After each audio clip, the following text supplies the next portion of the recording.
A life story about Olivia, who in a couple of days was to marry Constantine. The woman was in the seventh heaven of happiness and anticipated the pleasure of the future celebration.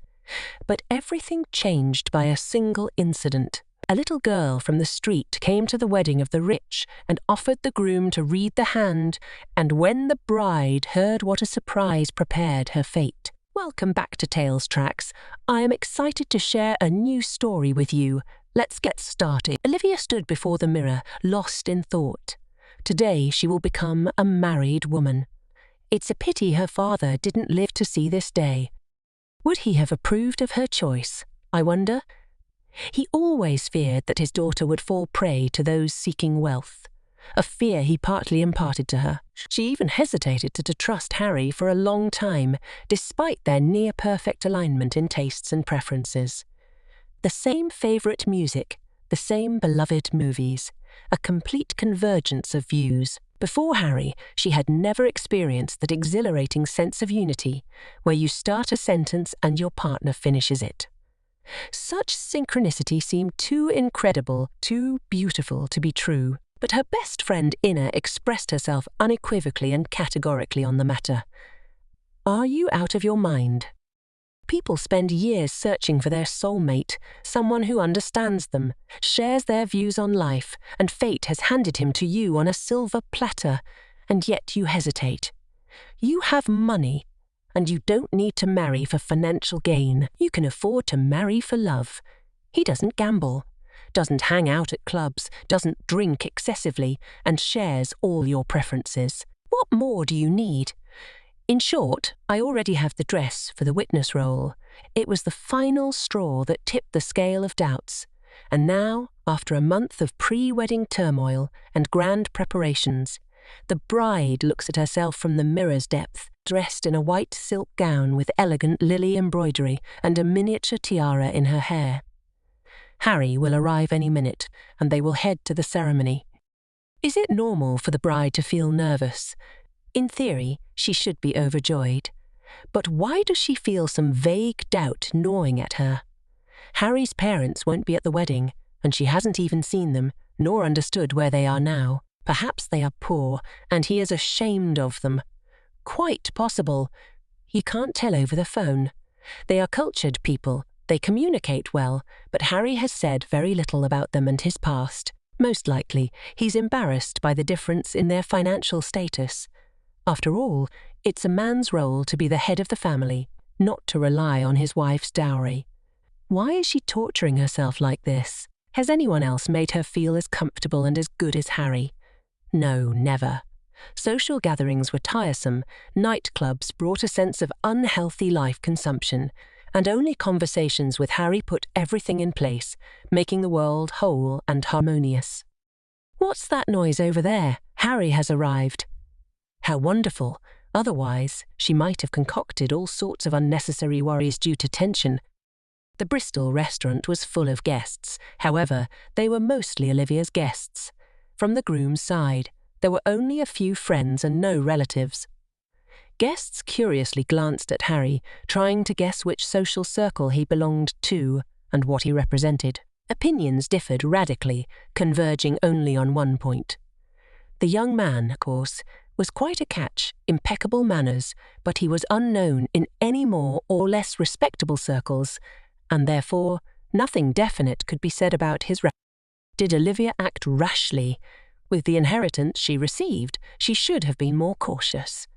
But the radiant face of the bride gave a clear answer to the questions that arose and even stirred up long-forgotten memories of first love in some. The celebration progressed in its own rhythm, with tables on the open veranda occasionally emptying, yielding to the dance floor, and then welcoming guests back for new treats and delicacies. Initially, no one paid attention to the poorly dressed little girl who appeared on the veranda. She wandered among the guests, persistently searching for the groom and bride. Finally, someone, assuming the girl was interested in seeing the wedding dress, pointed her towards Olivia and Harry. Without hesitation, the girl approached the groom. "Uncle, let me read your palm. My mom taught me. I'll tell you everything. Thinking the child was in need, Harry willingly extended his hand, and guests curiously surrounded the unusual. The girl took the groom's palm in her hands and began to scrutinize it attentively, furrowing her light brow. "Here, uncle, you're getting married today. The bride loves you very much. She'll be a good wife to you. But you won't find happiness in it, uncle. Not because the bride is bad, but because you intend to do harm. You've married rich beauties several times before. Last time was the owner of the Dottle firm. You bankrupted the firm. It went under the hammer to other owners.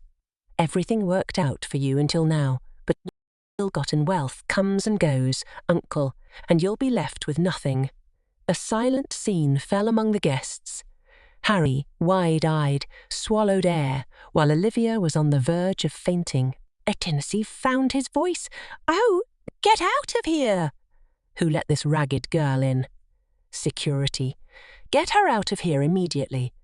I understand that there may be more than one disgruntled suitor for my bride's hand, but to settle scores in such a despicable manner, and with a child teaching blatant lies, spoiling such a celebration, and with such a cheap provocation." In the heat of the moment, no one noticed how the girl quietly slipped away from the veranda, leaving bewildered and alarmed guests, an infuriated Harry, and a bewildered Olivia trying to make sense of what was happening. Needless to say, the further celebration did not take place. Guests began hastily saying their goodbyes, avoiding meeting the eyes of the young couple. Lively music couldn't salvage the situation. Tables emptied one by one without satisfying the guests with the delicious dessert. Olivia tried to be gracious, accepting farewell wishes, while Harry disappeared somewhere, taking a bottle of spirits with him. The witnesses lingered the longest. "Well, Mother, everyone's been escorted. It's time to call it a night," declared Inna, surveying the empty veranda. "I didn't expect such a performance, of course. How are you holding up?" "I'm managing," replied Olivia, trying to maintain composure. "Have you seen Harry?" "Where is he?" "Nothing elegant or unexpected," sniffed Inna disdainfully. "He's holed up in a separate room in the restaurant, guzzling the bottle like a horse with cold water. Go get him before he collapses on his feet. Let the witness shove him into the car. And hurry up, or he might collapse right now." Olivia heeded her friend's advice and found Harry in one of the rooms, already devoid of coherent speech and orientation in space. The witness extracted him from the table and laboriously loaded him into the car. Olivia spent the night sleepless. Harry snored discordantly on the couch in the living room, while gloomy thoughts spun in her mind. Suitors? What suitors? None of her acquaintances would concoct such a dirty scheme with a little child, and she had heard something about the Otto firm. The firm did indeed go bankrupt, and it happened rather swiftly, according to rumours. The child couldn't have made that up. This girl clearly knows something. But where can she be found? Olivia hadn't even managed to photograph the... Apparently, she's poor and might even be begging for alms. She'll have to drive around the city tomorrow. Maybe she'll be able to find her. Without success, Harry's calls were blocked to avoid wasting energy on explanations. By nightfall, she returned home with a firm decision to find the girl at all costs, despite the fruitlessness of her search. Harry was at home. "Olivia, where have you been all day? You're not answering calls. Did you actually take that silly prank at the wedding seriously?" "No, I took seriously the fact that after that prank, you left me alone with disgruntled guests while you secluded yourself in a corner and got drunk. No, I don't want to insult any animals. If you could see yourself, on our wedding night, the young husband was unconscious from alcohol. Much obliged. Don't touch me now and don't talk to me, and don't call me. I'm not ready to interact with you right now." Skillfully evading Harry's persistence, Olivia locked herself in her room and sank into a deep sleep, barely managing to undress. The next morning, she repeated her tour of the nearby neighbourhoods with the same result, or rather, the lack thereof, but Olivia was determined. She directed all her shock from the experience into this desperate effort to clarify the situation at all costs. Time after time, She scoured the most secluded corners of the city, where cars like hers simply never appeared. On the fourth day, completely desperate, luck was on her side. Deciding to wander through the station among the crowd of passengers, she finally stumbled upon the object of her search, strolling along the platform and singing a song about white roses in a thin voice. Rare coins jumped into the outstretched palm, and the girl nodded gratefully and continued on her way. "Wait," called out Olivia. "I really need to talk to you." "Let's go to a cafe." The girl didn't make her beg for long. In the cafe, ordering a double portion of dumplings, she revealed her name was Anna, that she lived in an orphanage. But sometimes, when Nina took over the shift and got so immersed in her side job after the management left that she resurfaced from her laptop only at lights out, Anna managed to slip out into the city, taste a bit of freedom, and earn a couple of pastries with the... "I always give one pastry to Danya. He always covers for me," she informed Olivia. "Anna, I've been looking for you for several days already. I don't believe that what happened at the wedding was just a prank. Maybe you can tell me more about what made you come to the wedding and how you found out about it." "Well, that's easier than pie," waved the girl. "They print everything in the society pages nowadays, and all our nannies and caregivers read them, curious about how the rich live. That's where I saw your photo, and next to you, him." "Harry?" Olivia clarified. "That's him with you, but at my mum's he was Henry. Mum and Dad were divorced, and Mum really wanted to get married again. She found it difficult to manage the firm without Dad and was generally lonely. And then Henry showed up. Mum immediately brightened up. They were together everywhere, at work and at home. Honestly, I was a little jealous of Mum, but I was happy to see her smile. And then Henry disappeared somewhere. They only found his shirt, all covered in blood, and she went to the police. Then some major violations at work were discovered, which I didn't understand at all. I only realized that it all started when Henry joined. The company completely went bankrupt, and my mother was accused of killing Henry in a fit of rage over the bankruptcy. They indeed had an argument the day before, but I never believed my mother could do such a thing. I know her well. Then I saw his photo next to yours in the newspaper and understood everything. He took my mother's money, every penny. That's why I came to warn you. I felt sorry for you and hoped to help my mother." Anna, lowering her head, skewered another dumpling with her fork, while Olivia sat in shock, not noticing the passers-by, the cooling coffee, or Harry, who was discreetly watching them through the window. "You know, Anna, I'll gladly help your mother," Olivia finally managed to say, "but I need to know her name, surname, and where she is located." "Ava," the girl eagerly replied and named a village 100 kilometers from the city. "Will you really be able to help her?" "I think so," Olivia confidently responded. "Now, get in the car. I'll take you home." Danya is a loyal friend, but let's not test fate. After returning home and having a distracted conversation with the wary Harry, Olivia set out to plan the route for her trip the next day, informing her husband that she was leaving on business. In the morning, slipping out quietly to avoid waking her husband, Olivia got into the car and headed to the distant village.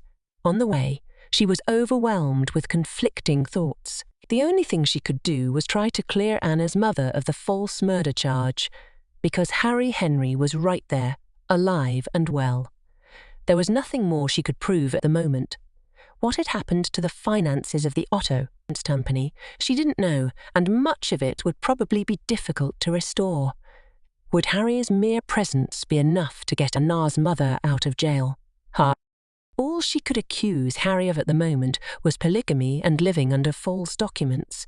He seemed to be a seasoned con artist. It was curious who had spoken to her on the phone pretending to be his parents. He must have accomplices who were still out of sight. She just hoped not to scare him away, or finding him later would be like searching for a needle in a haystack. Maybe she should have gone to the police right away. Perhaps. But the testimony of a child, who was very young at the time, is unreliable. But a mother is different. An adult woman with life experience might know someone else who could identify Harry Henry or shed light on this dirty business. No, she had done everything right. By the way, Anna could get into serious trouble for running away from the orphanage. So, Olivia, step on the gas. You need to find a way out of this situation urgently. At the colony, Olivia was greeted coldly. Are you a distant relative of Ava? We can't help you. Visits must be arranged in advance. Yes, that's the order here. Exceptions? What exceptions? Outside, there might be exceptions. Everything is by the book. A solid wall. You can bang your head against it all you want. What to do? They won't take a bribe. A posh lady like her doesn't inspire trust. She should have sought support, but whose? How could she forget? Georgie, dear uncle, her late father's old friend. He has been in the authorities for many years. He must have a lot of connections. His high position suggests that.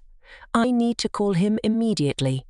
The call went unanswered for a long time. Finally, a familiar, confident voice came through the receiver. Nick. Well, hello. Is something wrong, dear? How do I know? I've lived a long time and seen a lot, so I can sense it. Tell me everything in order. Olivia paced the long, unfriendly corridor in impatience. Waiting is always agonizing, but she had to endure. Uncle Georgie would surely find someone to call to open at least a small door in the concrete wall of the penitentiary service for Olivia. She had to wait, patiently wait. The iron door suddenly creaked open, and the duty officer said, Veronica, the prison doctor will see you now, doctor. Why a doctor? Is Ava sick?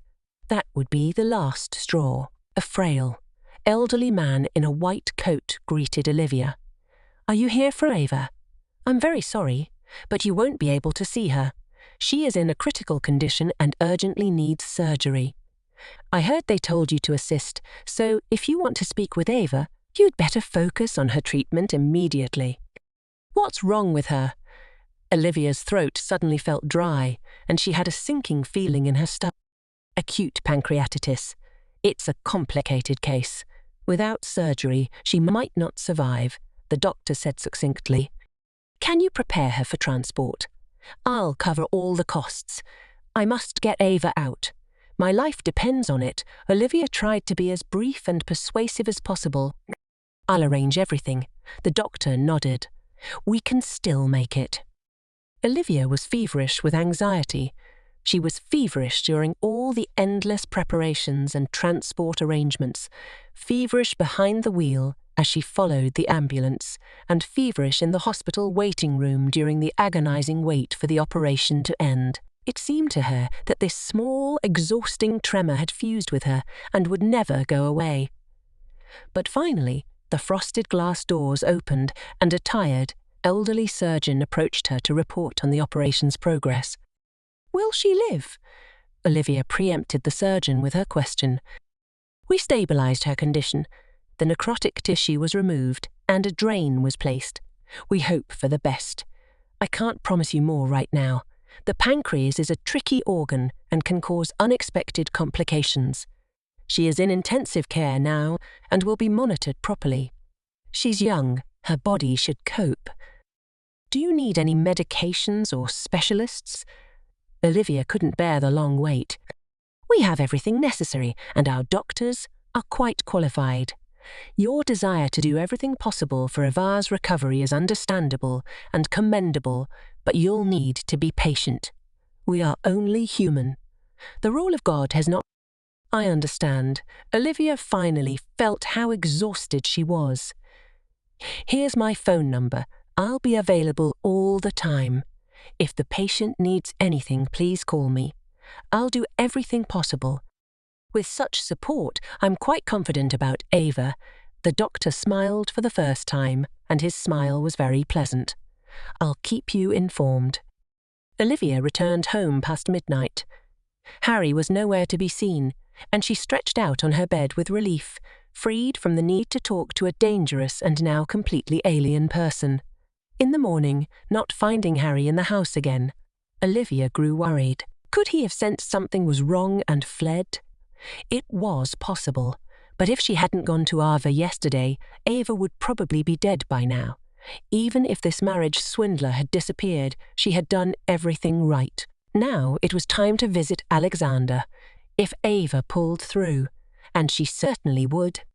She must be urgently taken out of the colony, and for that, a good lawyer is needed.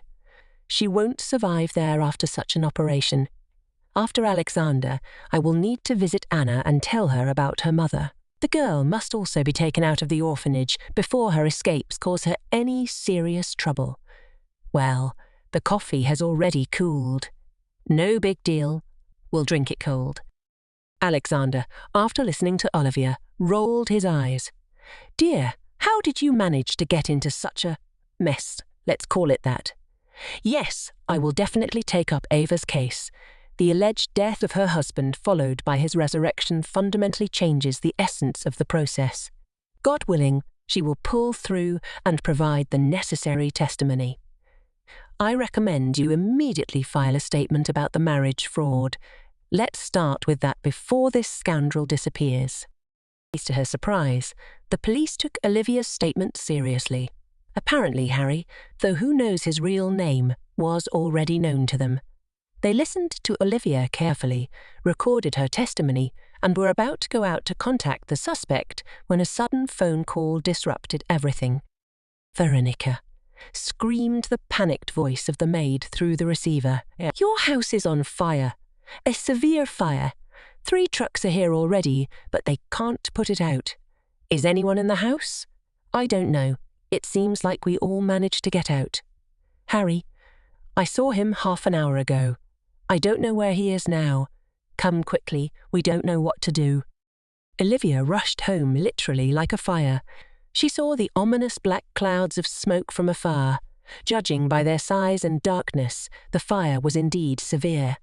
But reality exceeded all her fears. The house, her wonderful house built by her father, and where she, Olivia, grew up, was turning into a charred monstrosity before her eyes, hissing with steam as the water from the fire hoses evaporated, and spewing clouds of smoke and flames like a mythical dragon. Olivia stood mesmerized, watching the terrifying and captivating spectacle of the fire. Gradually, the flames disappeared, the smoke turned into a wisp, and a worn-out firefighter approached her. The fire is extinguished, but the damage is extensive. Has your husband contacted you? No. Why? Olivia looked up at him with tearful eyes. A charred body was found in the living room. It's impossible to identify due to severe burns. There was a wedding ring on the hand, which the police can present to you for identification, but I'm already overstepping my bounds. They will tell you everything themselves. Barely managing to sleep in a nearby hotel, Olivia went to see the investigator the next morning.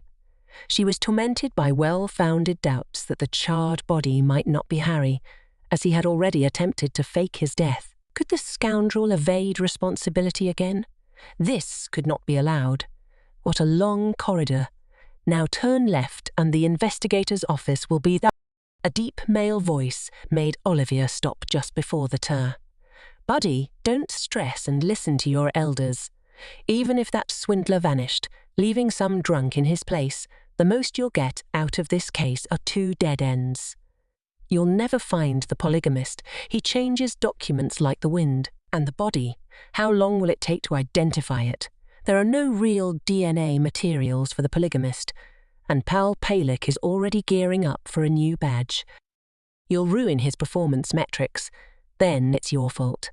The doors of 2 neighbouring offices slammed almost simultaneously, and Olivia was left in complete silence to ponder what she had overheard. She had just encountered real life, unembellished by any protection. It was harsh and quite cynical. Well, she had to try and fight this too. The young investigator, looking at the smooth surface of his desk and nervously furrowing his brows, laid out the wedding ring for identification. Veronica, can you say if this ring belonged to your husband? Olivia took the melted platinum ring and turned it in her hands. Yes, I recognize it. The characteristic notches have been preserved on the unburned parts. Do you believe my husband died in the fire? We have every reason to suspect that. The investigator continued to stare at the table. And don't you want to check? My husband has already faked his death once. He could have done it again. We will check all our suspicions. The young man switched to meticulously examining his nails. Poor guy. Olivia thought suddenly he hasn't even learned to lie properly yet, and the system is already breaking him. But out loud she said, "I really hope for your diligence." Outside the investigator's office, she was overcome with uncontrollable anger. She wanted to shake up the entire office, complain to someone, write to the newspaper, and make them think not about their performance metrics but about real people. Barely holding back her emotions, she dialed Georgie's number again, but for some reason his wife answered the call. "Nick? Hello, dear. I'm so glad to hear from you." "Georgie? Georgie can't come to the phone. He's in the intensive care unit. He was diagnosed with a massive heart attack yesterday. I'm on my way to see him." "Well, fighter for the truth, have you hit a wall?" Olivia thought with unexpected bitterness. "Without Uncle Georgie, you won't be able to get them in trouble. Sure, you could try to find connections or give bribes. But that takes time and money. And right now, you have more pressing matters. Your housing situation, 1, a lawyer and treatment for Ava, and getting Anna out of the orphanage, 3. So, gentlemen policemen, I won't be dealing with you for now. Let life take care of you." A week later, learning that Ava had been transferred from the intensive care unit to a regular ward, Olivia decided to visit the hospital and finally meet her. The ward doctor was a fairly young, intelligent-looking man, focused and very serious. "I only ask you not to tire her with a long visit and not to upset her. Her condition was extremely severe, and she needs to conserve her strength. Strange, so thin and lanky, but he reminds me of a hen protecting her chick." Olivia thought with a smile, but out loud she says, "Don't worry. I can't promise not to worry Ava at all, but I do promise that any excitement will be pleasant. How should I address you?" "Oliver." The doctor's seriousness was unshakable, "and I have no right not to worry about the health of my patients. It's an integral part of my profession." "Is it only that?"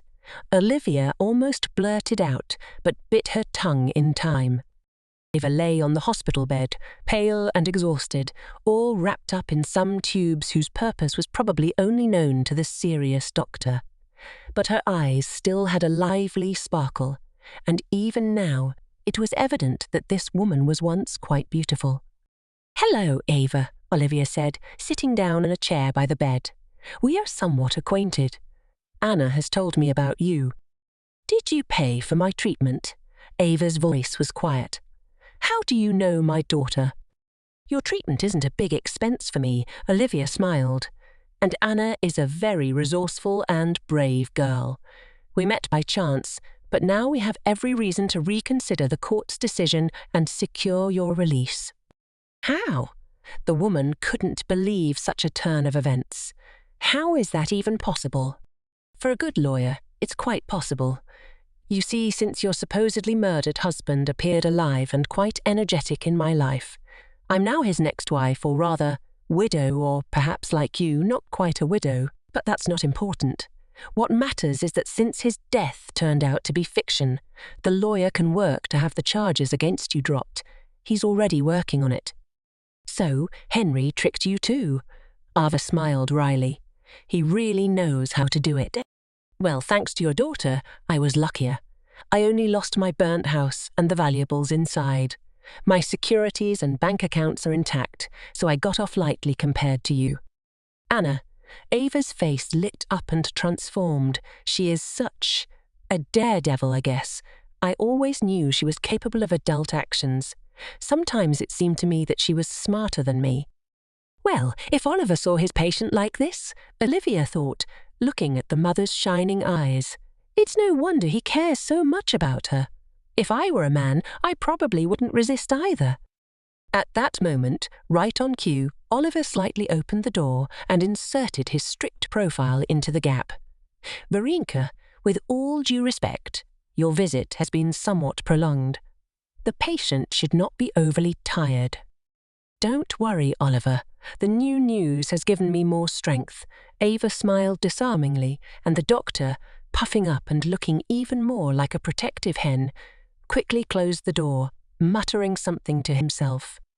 You seem to be in very reliable hands. Olivia couldn't help but smile. Yes, Oliver is a very attentive doctor, Ava confirmed. He cares a lot about me. Very well, Olivia interjected, but I, for one, won't test his patience and bid farewell until our next visit. You now have something to strive for, and you'll recover faster. Until we meet again. Ava had spent almost a month in the hospital. Andre had more than enough time to push for a review of the case and the overturning of the verdict. So Olivia and Anna picked her up to take her home. The little girl bounced with impatience, helping her mother pack things into the bag.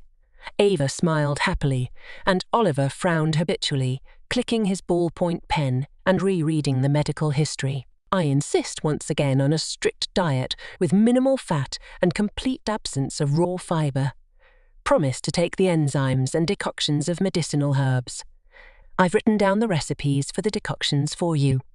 Call any time if you experience any health issues, and I won't trouble you too much.